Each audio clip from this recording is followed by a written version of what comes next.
Oh, that was perfect. Do it again, back in the camera.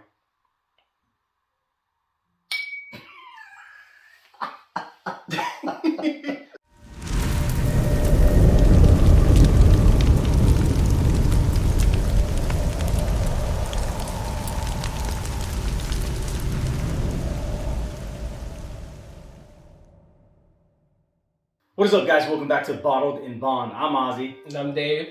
And we're here, and today we're actually going to try something different. So I was online a couple days ago, about a week or so ago, and I ran into this one page that I follow on Instagram, which is Breaking Bourbon. And he posted a picture of something that really caught my eye. It was a whiskey from Lost Whiskey House, except it was their own selection.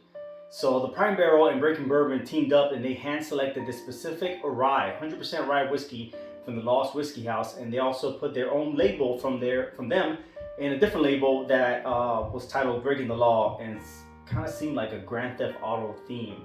And myself, and even Dave, being a big Grand Theft Auto fan, it caught my eye, and I just had to have it. I wanted to see what was so special about this specific rye, so I snatched one up, and that's what we're doing today. Bam! All right, so this is Breaking the Law, Prime Suspect. All right, this is from Lost Whiskey House, and it's a 100% rye whiskey. All right, so what I know about Lost Whiskey House is that they have two family-owned farms, and their main section is in Denver, Colorado, but the two farms is from San Luis and from Colorado's eastern plains. Somewhere over there.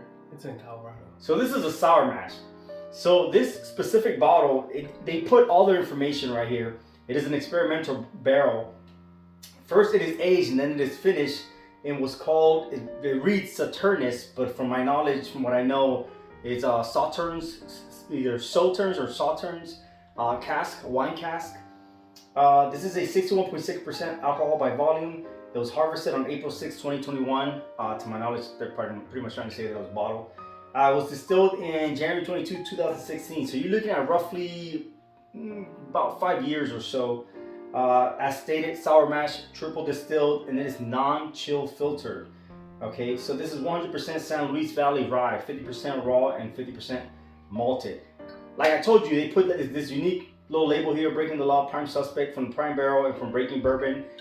Tells you right here that it was hand selected. You can check them out on Instagram, different other social medias. They put what they picked up on the nose, on the palate, on the finish. And today, myself and Dave, we're gonna let you know what we pick up on this specific one. I've never had Lost Whiskey House, any of the whiskeys. They have many different selections to include their experimental. So we're gonna start off today by trying their experimental rye.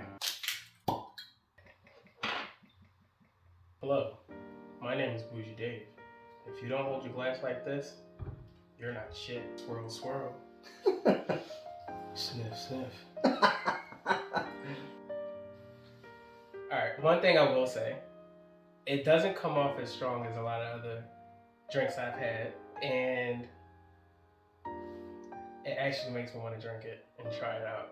So it's intriguing. It's so to the nose. So for somebody, so what type of whiskeys do you drink on occasion? Not whiskeys, but what type of spirits do you drink? So normally, I'm a Hennessy type of guy. If it's not Hennessy, I like to drink, your typical bottles of Maker's Mark. Not like too into it, just like grab and go. Okay. Do you mix those? No. So no mixing. No. Neat on the rocks? No rocks. No rocks. Unless it's the little cool rock ones that actually look like rocks. Oh, so actual rock. So no ice to dilute it, just typical rock that's cold to make the actual drink cold, so it's not too warm and strong and spicy.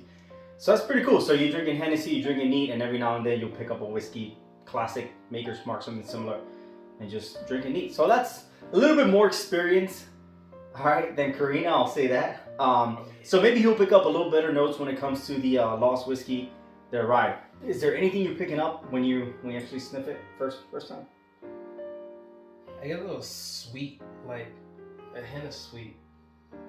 Yeah, some kind of a sweetness. I'm picking up like a cherry, a little bit of a sweet cherry, like the cherry juice, maraschino cherries. But definitely with the rye, you're picking up those spices. You're picking up the little bit like the herbal, like the cooking spices. A little bit of a bready, kind of like a sweet bread, bakery style. They make these breads in the stores similar to Wegmans, where It's man, it's kind of, well, obviously it's probably like a rye bread or something similar, but it has these sweet things inside of it. Maybe it has nuts on top of it, and they pour this specific glaze syrup on the top, and it's just very bready at the same time, herbalish type of bread. This actually makes me a little excited to drink this one. Sometimes you get that rough like ethanol. It's just like but not with this one. Yeah, the nose is pretty sweet on the nose. I have had, as you guys know, I've had many ryes here. Some being 100%, some being 95% rye. Some have kind of thrown me off. Some are too watered down, and some are just perfect, unique. This right now on the nose, I'm gonna tell you, it's on point. It's leading me in the right direction, and I'm really hoping that for the price, it remains that way. So, nonetheless, cheers.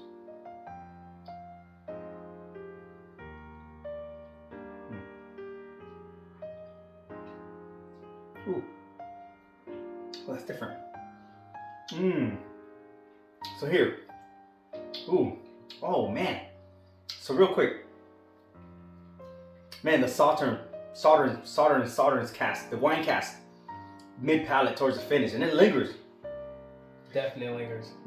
It goes in, you get that honey, you get that herbal, those spices, very sweet, immediately mid palate. If you've had wine in the past, you definitely pick up that wine. A little bit on the, I don't want to call it musty. It did remind me a little bit of like an Akantoshan, a little musty, leathery, but it was very, very, very, very light. And I want to say that was the wine cask, the Sauternes cask or whatever. It has to be that, just because of that musty, wet wood wine flavor. But it's good in a good way. I could say for the taste that it gave me initially, it reminded me of like to describe the feeling, like something with a cinnamon in it that you didn't expect. That it gave me that feeling. Cinnamon, that's good. That's a good one. Yeah, definitely. You see, when it comes to rye and also high proof bourbons and rye, you're gonna pick up a lot of those spices. You're gonna pick up that cinnamon, that hard spice, and I'm not talking about the cooking spice. Just something that it's not an ethanol burn, but it's more like a cinnamon burn, which is a good burn in my opinion, as long as it pairs up well with honey and syrup and stuff like that. There's that wine. I'm sure Amanda's gonna like this one. Like I said, honey forward with a little bit of a spice. I do kind of pick up that cinnamon now that you mention it. You have all these sweet cinnamon-like, cherry-like, herbal, honey-like notes on your palate forward. Then mid-palate, you maintain those, they linger, but then you start tasting some of that wine as well, which is freaking phenomenal. I like it. It's good. Alright guys, Lost Whiskey House. Highly recommend it. I stated before, highly recommend you guys follow Breaking Bourbon and the Prime Barrel on Instagram and check out their different varieties.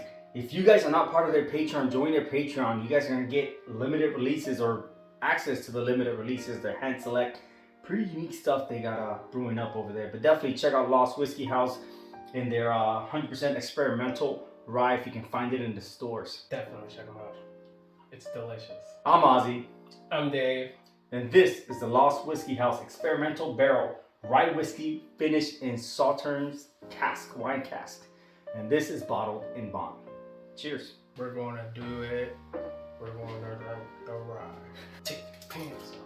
Should I smile? It's up to you. Or give it a dirty It's up to you. Don't spill it.